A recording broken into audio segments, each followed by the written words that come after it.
Hello, students. How are you all? Hopefully, you are having an amazing day. I'm Mohammad Naeem Amin Bhatti, and today we are going to discuss the novel Heart of Darkness, जिसको लिखा था Joseph Conrad ने।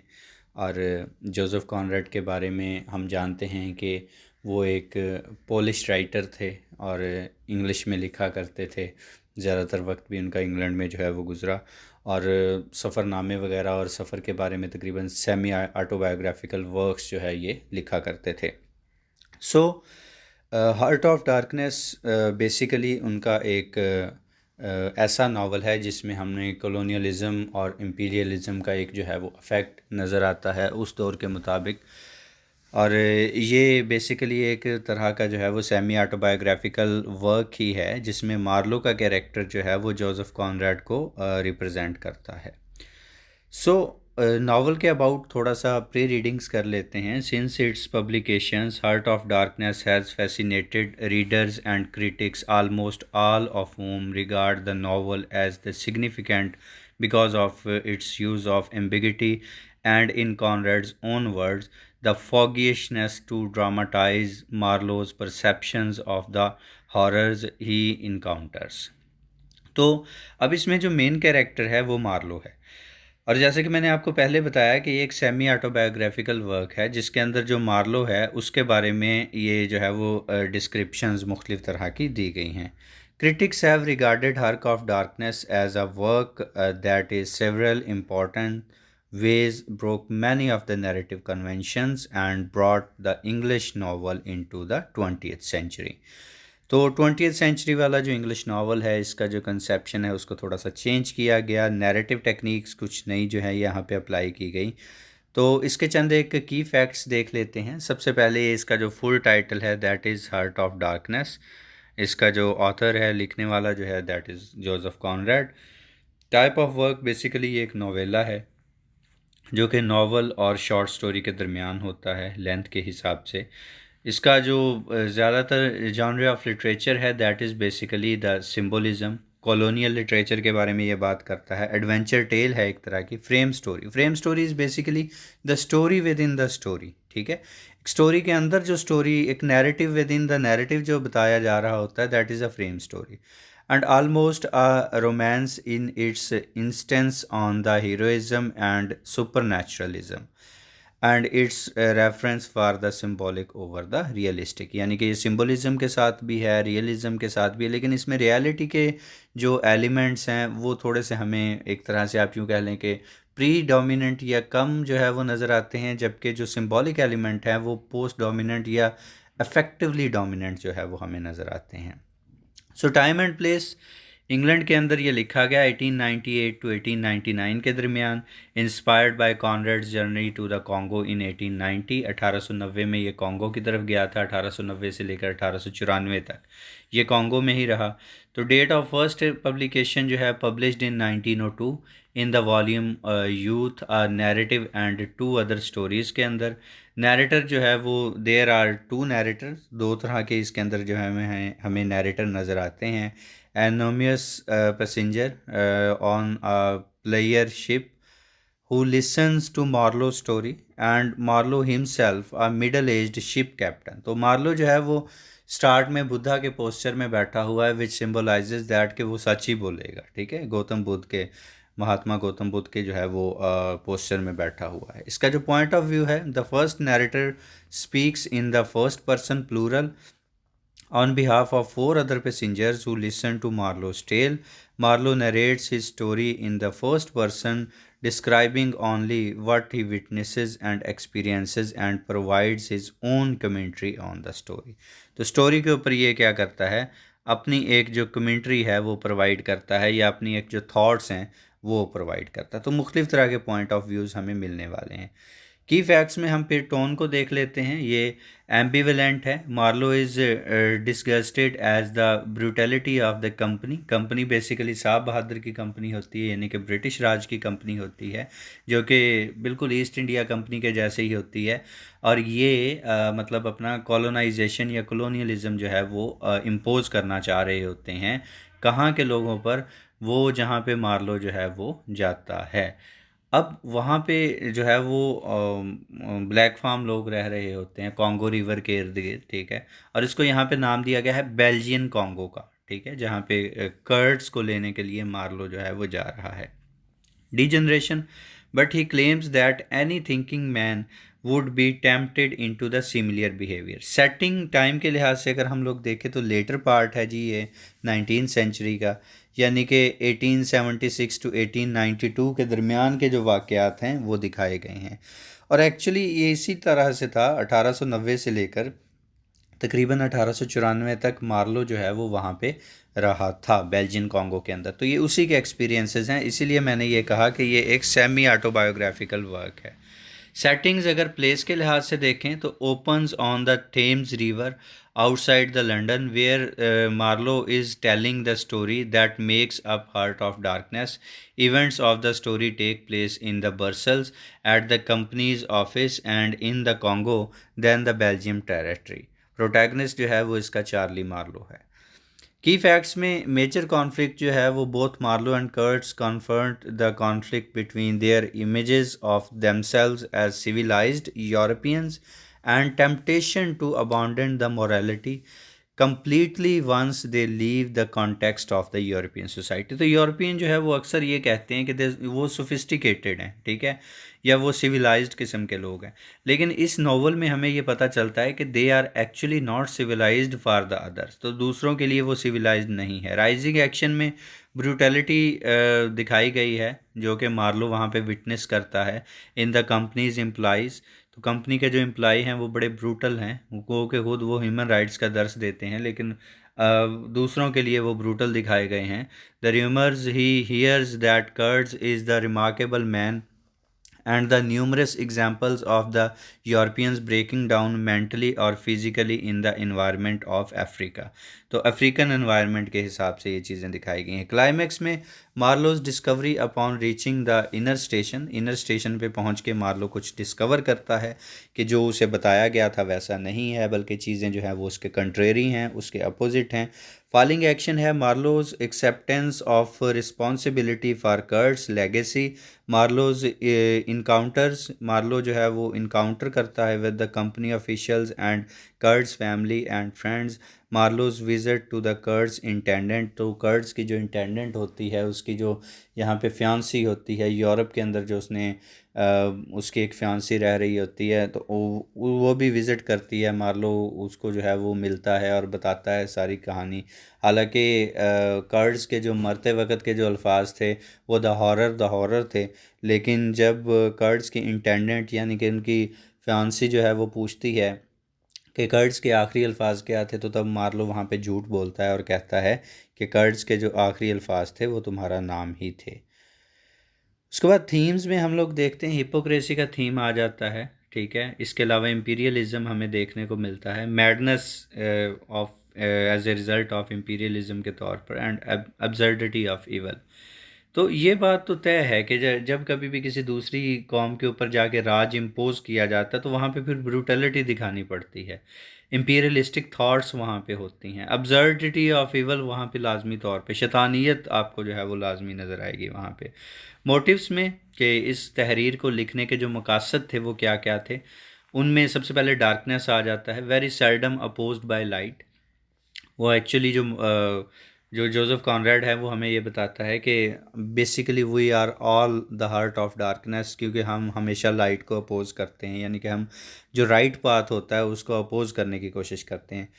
Interiors वेसेस surfaces ये दिखाया गया है, ठीक है। और इसके बाद फिर कोस्ट, इनलैंड, स्टेशन, फॉरेस्ट दिखाए गए हैं, आयरॉनिक अंडरस्टेटमेंट्स दिखाई गई हैं, हाइपरबोलिक लैंग्वेज दिखाई गई है। इसके अलावा inability to find the words to describe the situation adequately, कि वो जो मार्लो है वो सिचुएशन को एटिकेटली डिस्क्राइब नहीं करवा पा रहा है। इमेजेस ऑफ रिडिकुलस वेस्ट ये दिखाए गए हैं, up river versus down river, towards and away from the Kurtz, always from and back towards the civilization, quest और जर्नी स्ट्रक्चर जो है वो दिखाया गया। ये बेसिकली एक सफ़रनामे की तरह का जो है ना वो एक नॉवेला है। की फैक्ट्स में आगे कॉन्गो रिवर के बारे में को थोड़ा बहुत जो है वो बताया गया है। तो Congo river also known as the Zaire river भी इसको कहा जाता है, जो कि कॉन्गो या Zaire is a river in Africa and the world's deepest river with the measured depth excess of 220 metre और 720 feet. It is the second largest river in the world by discharge after the Amazon. Amazon के बाद अगर आप discharge के लिहाज से जो है वो बात करेंगे तो वो फिर ये सेकंड लार्जेस्ट रिवर है. The Congo Combesi river has an overall length of 4700 kilometers या फिर 2920 माइल आप इसको कह सकते हैं, which makes the ninth longest river in terms of the discharge. The Cambishi is the tributary of the Lualaba. तो ये लियोलाबा रिवर से एक निकलता है और Lualaba river is being named of the Congo river upstream of the Boyoma. तो वहाँ पे एक ब्योमा नाम का एक और रिवर है जो कि इसके आगे चल के अप स्ट्रीम बनाता है और ये ब्योमा फॉल्स वहाँ पे जो है वो बड़ी मशहूर हैं, extending for 1800 kilometres. Measured along the Lualaba, the Congo River has the total length of 4,370 kilometre या 2715 मील आप कह सकते हैं अगर इसको ओवरऑल जो है वो देखा जाए. तो ये रिवर के बारे में इसलिए बताया जा रहा है क्योंकि जो जितनी भी हैपनिंग्स हैं या जितना भी स्ट्रक्चर है इस स्टोरी का या जितना भी जो प्लॉट है स्टोरी का वो इसी रिवर के इर्द गिर्द ही घूमता है. तो the Congo basin has the total area of about 4 million kilometer square और 13% of the entire African land mass. अब इसमें कैरेक्टर्स को देख लेते हैं. सबसे पहले मार्लो का कैरेक्टर है, the protagonist of heart of darkness है. जैसे कि मैंने आपको बताया कि ये रिप्रेजेंट कर रहा है जोसेफ कॉनराड की थॉट्स को. तो चूँकि ये एक सेमी ऑटोबायोग्राफिकल किस्म का जो है वो नॉवेला है और इसमें सफ़रनामा है जोसेफ कॉनराड का अपना जो कि उसने मार्लो के थ्रू बयान किया है. तो इसलिए ये समझा जाएगा कि जो मार्लो की थाट हैं असल में वो राइटर की ही थाट्स हैं. Marlowe is philosophical, independent minded, and generally skeptical of those around him. He is also a master of storytelling. ये स्टोरी टेलिंग में बड़ा महारत रखता है. एलोकेंट पर्सन है यानी कि फसीहो बलीग किस्म का पर्सन है and able to draw his listeners into this tale. Although Marlowe shares many of his fellow Europeans' prejudices, he has seen enough of the world and has encountered enough database white men to make debased white men to make him spectacle of imperialism. तो ये imperialism के opposite सोचता है. ये यूँ समझ लीजिए कि ये इम्पीरियलिज्म के थोड़ा सा खिलाफ जाने की कोशिश करता है और जाना भी चाहिए. Why not? बिकॉज ये that is the system of brutality. इसको के सिस्टम ऑफ ब्रूटैलिटी भी कहा जाता है. उसके बाद सेकंड जो कैरेक्टर है that is Kurtz, the chief of the inner station and the object of Marlow's quest. Kurtz is a man of many. He is gifted musician and a fine painter. Leadership qualities हैं इसके अंदर and a man who understands the power of words. And his writings are marked by the eloquence that obscures the horrifying message, although he remains an enigma even to the Marlowe.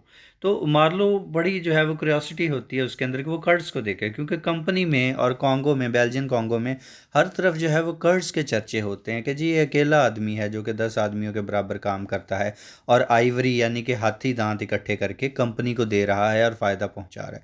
ये inner station में रह रहा होता है और inner station के लोग जो है वो इसको बाकायदा पूजते हैं.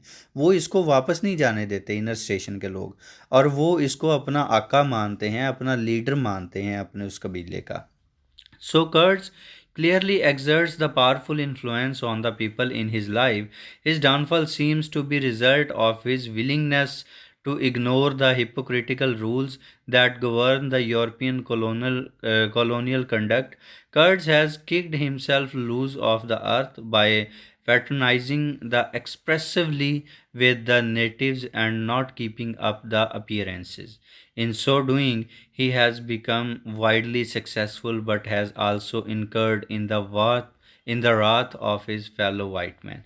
तो वो अपने फेलो वाइट मैन को चूँकि थोड़ा बहुत गलत कंसीडर करता है और ये सोचता है कि वो मुकामी जो लोग हैं या जो वहाँ के रहने वाले लोग हैं उनके ख़िलाफ़ काम कर रहे हैं या उनका हक मार रहे हैं. कॉन्गो के जो लोग हैं जिनको खाना भी पूरा नहीं मिल रहा, ठीक है, तो ये फिर इसीलिए जो फेलो वाइट मैन है इनको अच्छा नहीं कंसीडर किया करता. उसके बाद फिर जनरल मैनेजर है जो कि चीफ एजेंट होता है कंपनी का। ये माइनर कैरेक्टर्स में आ जाता है। ब्रिक मेकर है जो कि मार्लो उसको सेंट्रल स्टेशन पे मिलता है और इसका नाम आयरॉनिकली ब्रिक मेकर रखा जाता है, ईंटें बनाने वाला, क्योंकि इसने पिछले साल से अब तक कोई भी ईंट नहीं जो है वो बनाई हुई होती। उसके बाद फिर चीफ अकाउंटेंट है, ये एक एफिशिएंट वर्कर होता है जो कि इसकी एक इनक्रेडिबल हैबिट होती है कि ये अपनी जो ड्रेसिंग है उसको बड़ा स्पॉटलेस जो है वो रखता है। स्पॉटलेस का मतलब ये है कि वो बड़ा साफ़ सुथरा किस्म का लिबास जो है वो ज़ेबतन करता है और ये कॉलोनियलिज्म को रिप्रेजेंट करता है। उसके बाद पिलग्रिम्स हैं, ये बम्बलिंग ग्रीडी एजेंट्स हैं सेंट्रल स्टेशन के, जो कि wooden staves, long wooden staves उठाए हुए होते हैं और हर कोई ये चाहता है कि वो ज़्यादा से ज़्यादा हाथी दांत इकट्ठे करे और उनका सौदा करे और ज़्यादा से ज़्यादा कमीशन जो है वो कमाए। उसके बाद कैनिबल्स हैं, ये नेटिव्स हैं जो कि हायर्ड किए जाते हैं क्रू के तौर पर वहाँ पे स्टीमर चलाने के लिए। ये वफ़ादार हैं, ठीक है, किन के मतलब हैं मकामी ही, लेकिन ये कंपनी के वफ़ादार लोग हैं। जबकि जो रशियन ट्रेडर है ये भी दोबारा से इम्पीरियलिज्म को शो करता है। ये सेलर है जो कि वहाँ पे पहुँचा हुआ है और ये रिप्रेजेंट कर रहा है एक डच कंपनी को, एक हॉलैंड की एक कंपनी को जो है वो वहाँ पे रिप्रेजेंट कर रहा है। बॉयश है और ये भी वहाँ पे आइवरी यानी कि हाथी दांत के सौदेबाजी का काम करता है। उसके बाद जो है वो हेल्म्समैन है। जो हेल्म्समैन है ये यंग मैन है from the coast, trained by the Marlow's predecessor to pilot the steamer. ये जो उसका प्रेडिसेसर होता है मार्लो का, यानी कि कैप्टन होता है, वो इसको थोड़ा सा ट्रेन करके जाता है और ये स्टीमर चला रहा होता है। और कर्ट जो है इसकी एक अफ्रीकन मिस्ट्रेस भी है उसी कबीले में जिसमें ये रह रहा है। ये ब्यूटीफुल वेमेन है, fiercely beautiful women loaded with the jewellery who appears on the shore with the Marlow steamer. और ये और इसके कबीले वाले जो है वो मार्लो को वहाँ से वापस यूरोप ले जाने से रोकते हैं, जबकि मार्लो बहुत ज़्यादा कर्ड्स को वहाँ से वापस यूरोप ले जाने के लिए रोकते हैं। जबकि कर्ड्स जो है वो बहुत ज़्यादा बीमार होता है और मार्लो जो है वो इस सारी सिचुएशन को जब देखता है कि कर्ड्स की ये अफ्रीकन मिस्ट्रेस भी है और एक इसकी इंटेंडेंट है वो जो कि वहाँ पे वेट कर रही है, तो वो बड़ा जो है वो इन चीज़ों के ऊपर कुड़ता है या इन चीज़ों को सोचता है कि एक बीवी इसने यहाँ पे रखी हुई है और एक जो है वो इसकी यूरोप के अंदर इसके इंतज़ार में बैठी हुई है और उसने अभी तक शादी नहीं की। तो ये कर्ड्स की इंटेंडेंट है जो कि इसकी बिलव्ड है, फियांसी है और वो यूरोप के अंदर इसका जो है वो जो है वो इंतज़ार कर रही है और मार्लो जो है वो उससे मिलने के लिए जाता है कर्ड्स की मौत के बाद और उसको कुछ चीज़ें हैंड ओवर करता है और इसको ये बताता है कि जब कर्ड्स फौत हुआ था तो उसके आखिरी अल्फाज तुम्हारा नाम ही थे। और आयरॉनिकली यहाँ पे कर्ड्स की जो इंटेंडेड है उसका नाम नहीं बताया गया। उसके बाद मार्लो की आंट है जो कि नौकरी हासिल करने में मार्लो की मदद करती है और वहाँ पे इसको जो है वो बहुत ज़्यादा फैसिलिटेट करती है मार्लो को। उसके बाद द मैन अबॉर्ड द नील, तो ये बेसिकली नेहली एक रिवर है जिसके के नेहली एक स्टीमर है, एक जो है वो जहाज़ है जिसके कि अरशे पर ये लोग बैठे हुए हैं दरिया टेम्स में, यानी कि रिवर टेम्स है, उसके ऊपर एक जहाज़ खड़ा हुआ है जिसका नाम नेहली है और इसके अरशे के ऊपर ये लोग जो है वो बैठे हुए हैं और मार्लो की जो कहानी है वो सुन रहे हैं। उसके बाद फ्रेसलिन है जो कि मार्लो का प्रेडिसेसर होता है, पहले कैप्टन होता है, ये बाद में फौत हो जाता है और उसकी जगह पे मार्लो को फिर सी का जो है वो सी शिप कैप्टन जो है वो बना दिया जाता है। तो ये हार्ट ऑफ डार्कनेस में कैरेक्टर्स की मैंने एक जो है वो स्कीमेटिक डायग्राम बनाई है जिसमें आप जो है वो इसको समझेंगे, लेकिन इससे पहले हम लोग समरी जो है वो देखते हैं। समरी के बाद ये डायग्राम आपको ऑटोमेटिकली समझ आ जाएगी कि इसमें अकाउंटेंट का क्या रोल है, मार्लो का क्या रोल है, कर्ड्स का मैनेजर का क्या रोल है, हार्लेक्विन का क्या रोल है और इंटेंडेड जो है वो उसका क्या रोल है। So we are going to discuss the elaborated summary throughout the novel, मुकम्मल नावल की, और इसमें हम साथ साथ जो है वो थीम्स को भी डिस्कस करते चले जाएंगे। इसमें कई थीम्स आएंगे, ठीक है, जिनको कि मैं हाईलाइट करता जाऊंगा साथ साथ। तो कहानी शुरू कहाँ पे होती है, इसके 3 सेक्शन हैं, ये जहन में रखिएगा। इसमें 3 का बड़ा जो है ना वो रोल है, ये भी हम एंड पे डिस्कस करेंगे। तो कुछ वाइट मैन है जो कि सिटिंग जो कि बैठे हुए हैं नहली शिप के डेक के ऊपर। तो रिवर टेम में जो है वो ये एक शिप मौजूद है, शिप खड़ा है नेली नाम का, जिसके यूँ समझ लीजिए कि इसके ऊपर, इसके अरशे के ऊपर, इसके डेक के ऊपर जो है वो मार्लो बैठा हुआ है बुद्धा के पोस्चर में। Thinking of his Congo mission barbaric and uncivilised place, तो वो इसको बारबेरिक और अनसिविलाइज्ड प्लेस बताता है।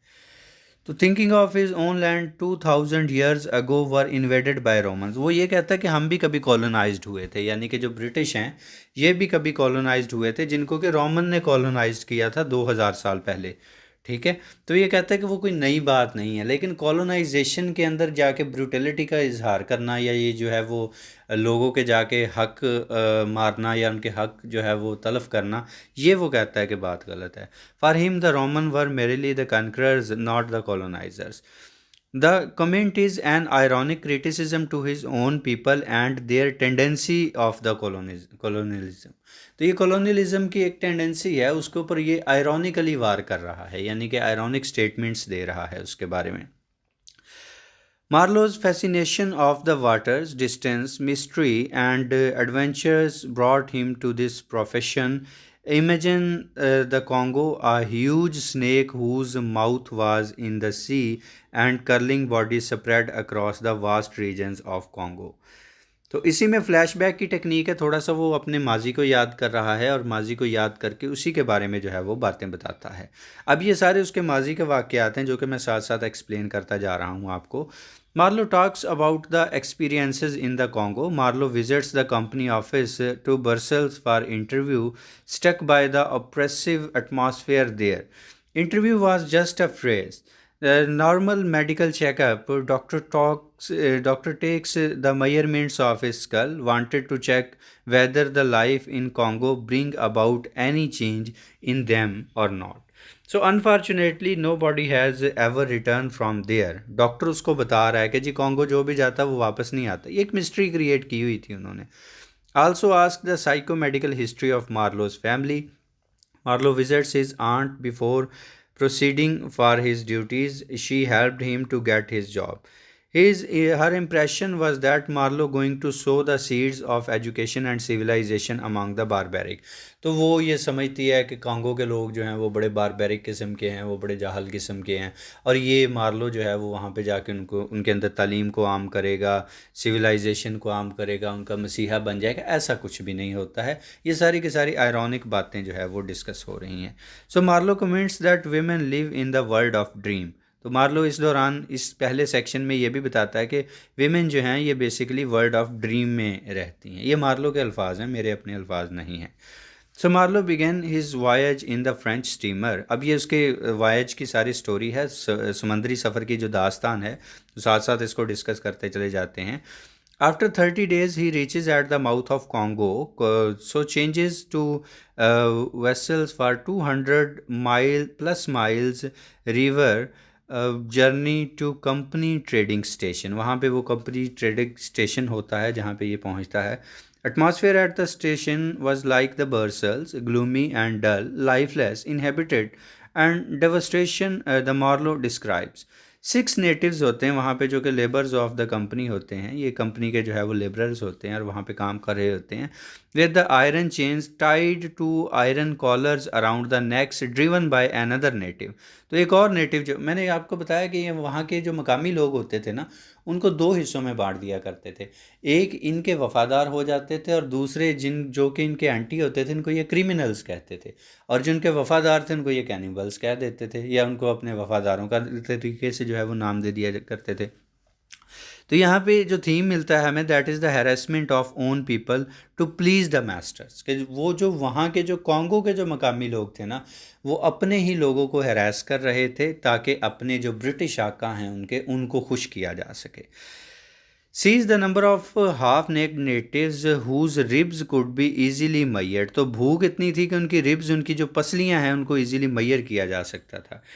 As if awaiting for death, Marlow says that, and Marlowe meets at that station and immaculately dressed up the person, the chief accountant on the station. Nothing in the office except the man and his books was good in the office. तो वो कहता है कि उसके office में सारी चीज़ें जो है वो तहस नहस हुई पड़ी थी, बस क्या है, या उसकी किताबें सलामत थी या उसके कपड़े या उसकी ड्रेसिंग वगैरह जो है वो सलामत थी।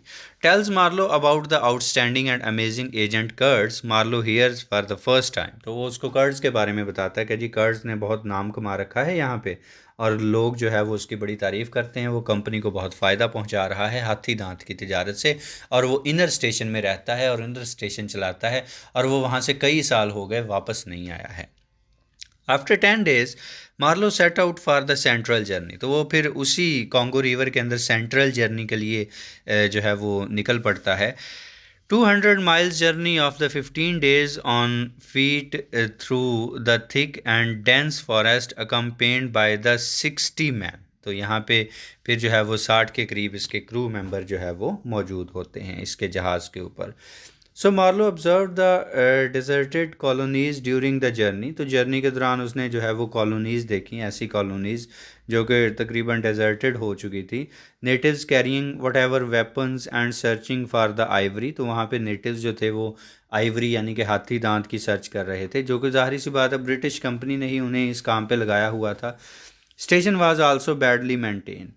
बैड न्यूज़ ये थी कि द स्टीम बोट ही was suppose to had sunk and gone to the bottom of the Congo by inexperienced pilots. तो उसकी जो स्टीम बोट होती है वो डूब जाती है, उसको खींच के बाहर लाया जाता है और फिर उसकी मरम्मत का काम शुरू होता है। तो मार्लो को और रुकना पड़ता है वहाँ पे।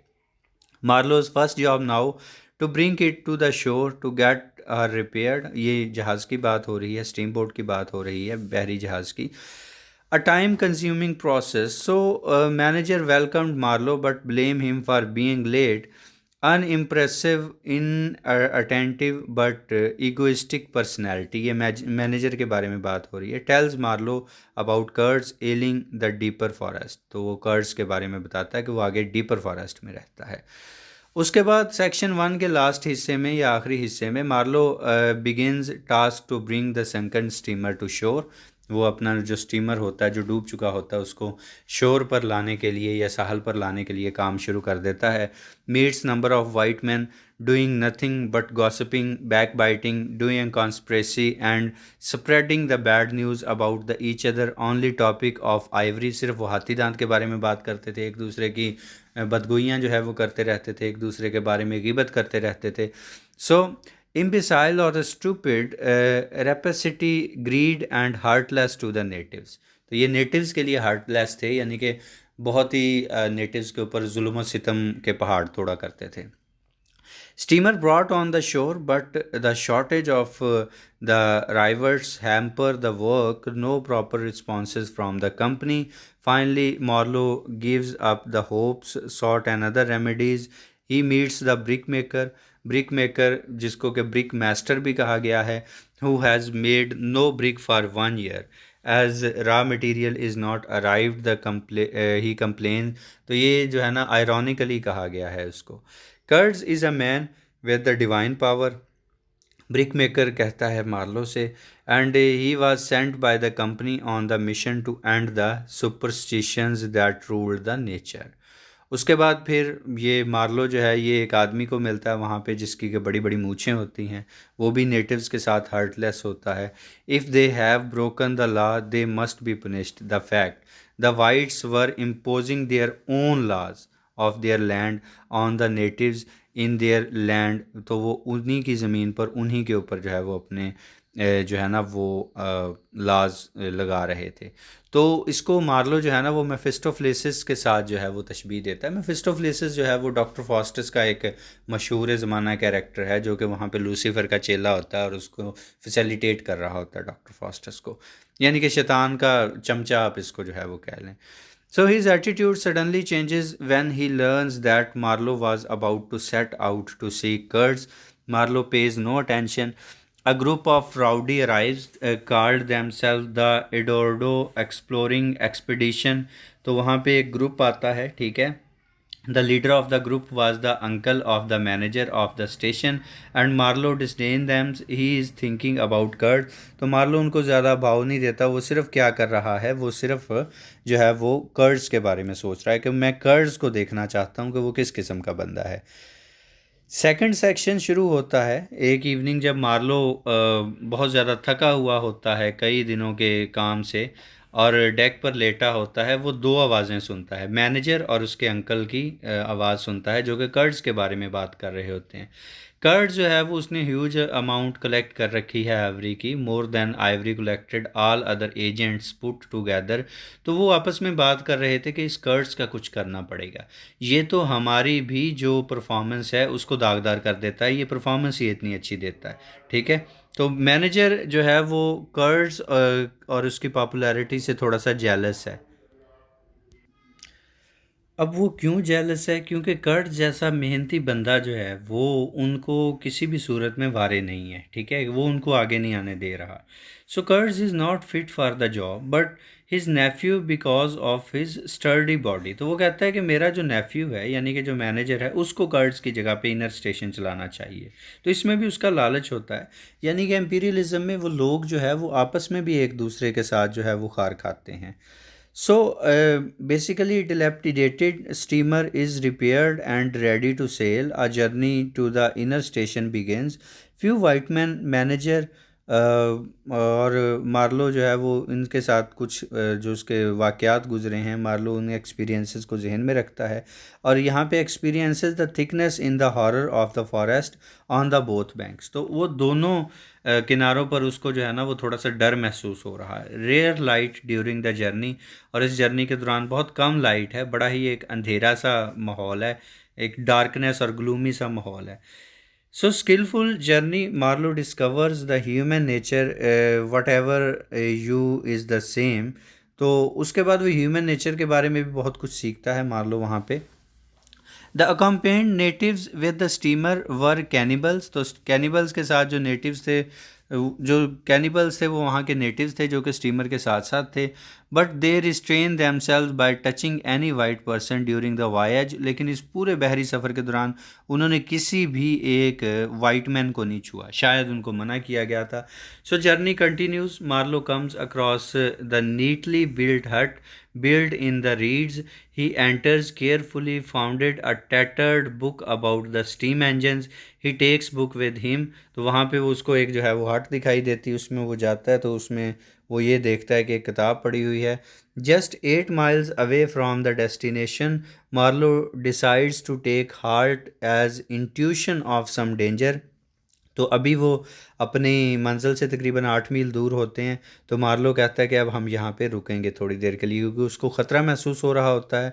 मैनेजर अपोज करता है और कहता है कि नहीं, स्टीमर को आगे बढ़ाओ।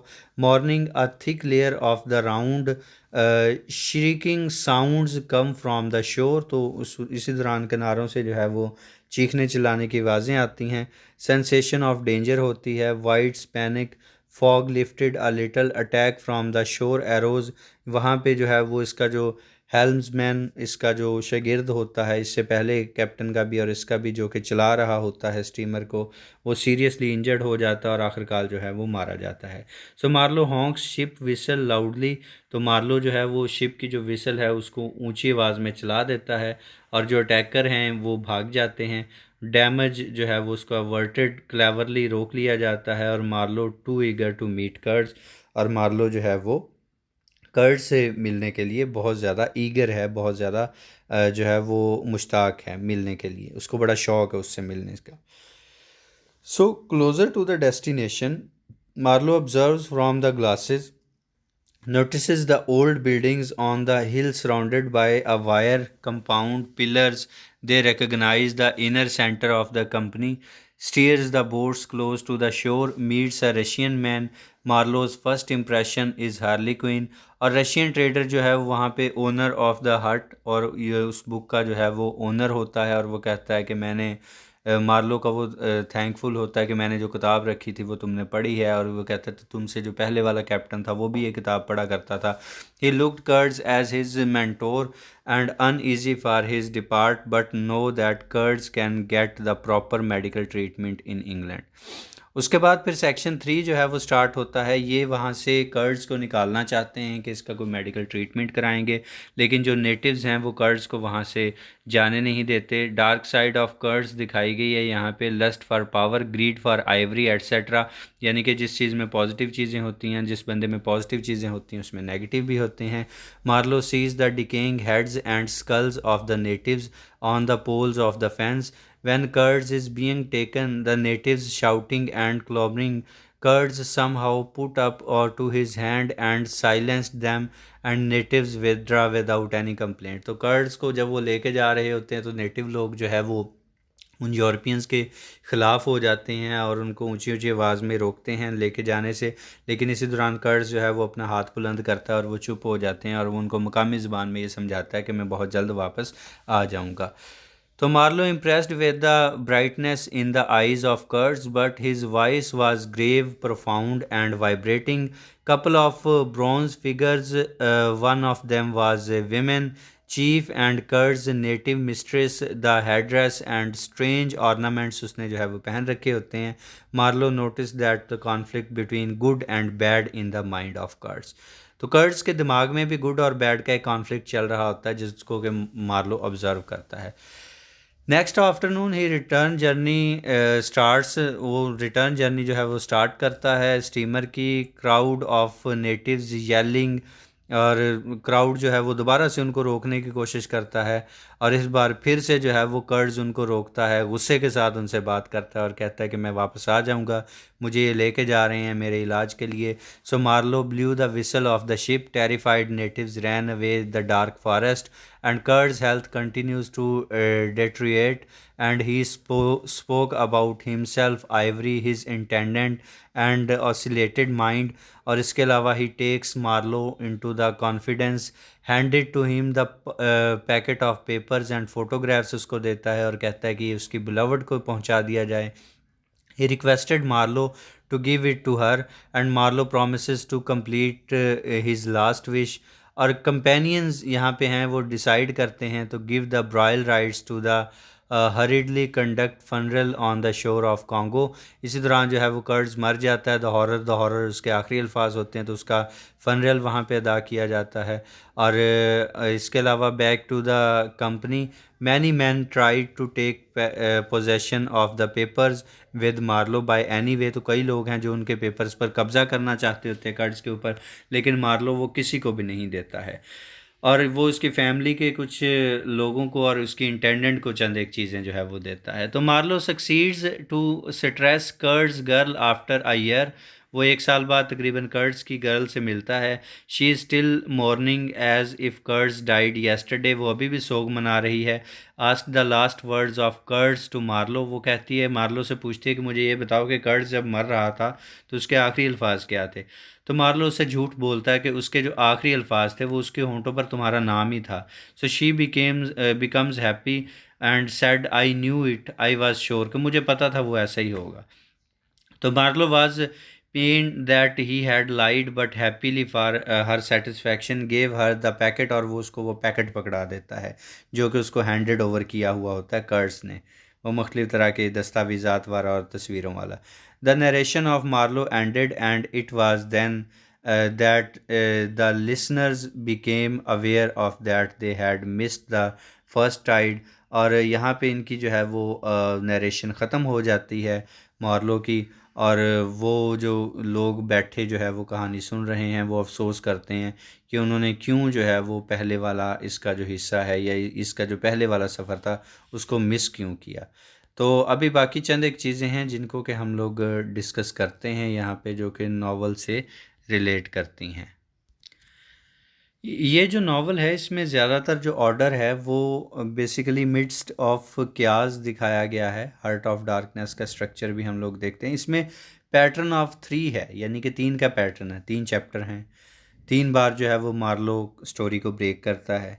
3 स्टेशंस हैं, 3 औरतें दिखाई गई हैं जैसे कि आंट, मिस्ट्रेस और इंटेंडेंट, 3 औरतें। 3 सेंट्रल कैरेक्टर्स हैं जैसे कर्ड्स, मार्लो और नैरेटर, यानी कि जो अननेम्ड नैरेटर है वो कहानी सुना रहा है। 3 कैरेक्टर्स हैं जो कि नाम के साथ बताए गए हैं। तीन व्यूज़ दिए गए हैं अफ्रीका के, पॉलिटिकल है, रिलीजियस है और इकोनॉमिक व्यूज़ है। नैरेटिव स्टाइल जो हार्ट ऑफ डार्कनेस में दिखाया गया है वो फ्रेम नैरेटिव है। सर्कुलर स्ट्रक्चर हमें दिखाया गया है, लाइट एंड डार्क का एक कंपैरिजन और कंट्रास्ट नज़र आता है, ट्रांसफॉर्मेशन का एक एलिमेंट है। उसके बाद चंद एक इंटरप्रटेशंस हैं जो कि बहुत इंपॉर्टेंट है। ज़रा आर्क टाइप जो है वो इंटरप्रटेशन है इसमें, द शैडो, द क्वेस्ट, इसके हिसाब से मार्क्सिस्ट पर्सपेक्टिव से इकोनॉमिक इम्पॉर्टेंट हमें दिखाई जाती है सोसाइटी की। सोशियोलॉजिकल और कल्चरल व्यूज़ हैं, साइकोलॉजिकल व्यूज़ हैं, रिलीजियस व्यूज़ हैं और मॉरल व्यूज़ जो हैं वो दिखाए गए हैं। उसके बाद कुछ मॉरल इंटरप्रटेशंस हैं जिसमें सिविलाइजेशन का मुकाबला वाइल्डनेस के साथ, कल्चर का मुकाबला सेवेजरी के साथ, फैसिनेशन का मुकाबला रिपल्शन के साथ, फ्रीडम का मुकाबला रिस्ट्रेन के साथ, इनोसेंस का मुकाबला एक्सपीरियंस के साथ, जस्टिस का मुकाबला जो है वो इनजस्टिस के साथ, रियलिटी का मुकाबला अनरियलिटी के साथ या फेकनेस के साथ, और स्ट्रेंथ का मुकाबला जो है वो वीकनेस के साथ, सक्सेस का मुकाबला जो है वो फेलियर के साथ और वर्क का मुकाबला जो है वो आइडलनेस के साथ इसमें दिखाने की कोशिश की गई है। तो डिफरेंट तरह के जो इसमें डिस्क्रिप्शंस हैं वो इन तमाम के तमाम इंटरप्रटेशंस पर पूरा उतरती हैं। उसके बाद इसमें सर्टेन लिहाज से एम्बिगिटी भी है और क्लैरिटी भी है। मॉरल एम्बिगिटी है और आयरनी दिखाई गई है, but it is precisely because the world often appears to be ambiguous and ironic that we must strive to speak and write clearly, कि हमें जो है वो क्लियरली बोलना चाहिए और क्लियरली जो है वो अपना एक पॉइंट ऑफ व्यू रखना चाहिए। Otherwise there is only darkness, only confusion. Otherwise आपकी बातों के अंदर एम्बिगिटी होगी, कभी भी क्लैरिटी नहीं होगी। तो ये था हमारा आज का लेक्चर। इसके बारे में अगर कोई भी क्वेश्चन है तो आप कमेंट्स बॉक्स में पूछ सकते हैं। डिस्क्रिप्शन मैंने इसकी जो है वो ऐड कर दी है और होपफुली ये लेक्चर आपको अच्छा लगा होगा। इसके बारे में अपनी राय से भी आगाह कीजिएगा और इसके बारे में अगर कोई मज़ीद क्वेश्चन है तो आप इजीली जो है वो पूछ सकते हैं। आज का लेक्चर ये ख़त्म करते हैं इस दुआ, इस उम्मीद और इस तवक्को के साथ कि अल्लाह ताला आपको कामयाब करे। ओके जी, अल्लाह हाफिज़।